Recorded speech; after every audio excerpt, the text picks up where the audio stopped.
शेणाचा द्यायचा. आता काळी कचरा आपल्याजवळ कमी आहे, शेण जास्त आहे तरी चालेल, तर पहिले पूर्ण कचरा टाकायचा आणि त्याच्यावर शेण टाकायचं.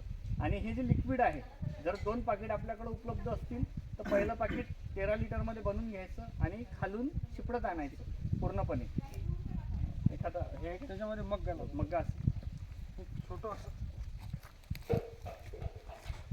आणि जर आपल्याकडे एकच पॅकेट उपलब्ध आहे तर पहिले 1-1 फुटाचे थर बनवून घ्यायचे, 4 फुटापर्यंत 4 थर बनवायचे. आणि वरचा पूर्णपणे जो थर बनला ना त्याच्यावर 13 गड्डे करायचे. आणि जे 13 लिटर बनलेलं आहे 13 लिटर त्याच्यात प्रत्येक गड्ड्यामध्ये 1-1 लिटर टाकून द्यायचं. आणि हे पूर्ण टाकल्यावर त्याला लिपून घ्यायचं. आता आपण फक्त 15-20 मिनिटात तो प्रयोग करू. छोटी जागा आहे, शेण आहे आपल्याकडे.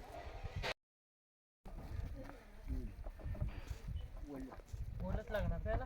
हा ओलच कोरडे असलं तर चालतं, कारण आपण त्याला पूर्णपणे 5 दिवस ओलं करणार आहे. आता हा आपला तात्पुरता डेमो आहे. तसा पूर्ण डेमो झाल्यावर त्याला 5 दिवस पर्यंत तरी त्याला ओलं करायचं आहे. ओलं याच्यासाठी करायचं आहे की जे तुम्ही कल्चर त्याच्यामध्ये टाकताय त्यातले बॅक्टेरिया ते पूर्ण ओले असतील तर पूर्ण लवकरात लवकर त्या 13 गड्ड्यांमधनं फैलतील. आणि जर कोरडं असलं तर ते फैलणार नाही. बॅक्टेरिया फैलण्यासाठी ओलं असणं हे गरजेचं.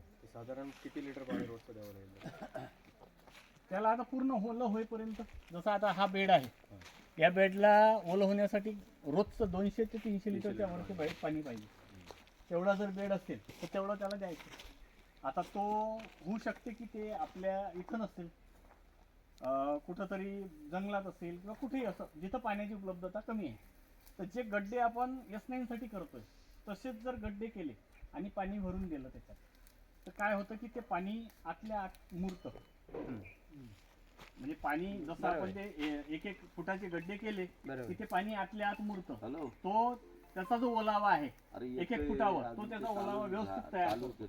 आणि तो ओलावा तयार झाला 4-5 दिवस ही प्रक्रिया केली आपण की मग त्याच्यानंतर त्याच्यामध्ये हे जे 13 लिटरमध्ये आपण बनवलेलं आहे ते S9 त्याच्यामध्ये टाकायचं गड्डा करून.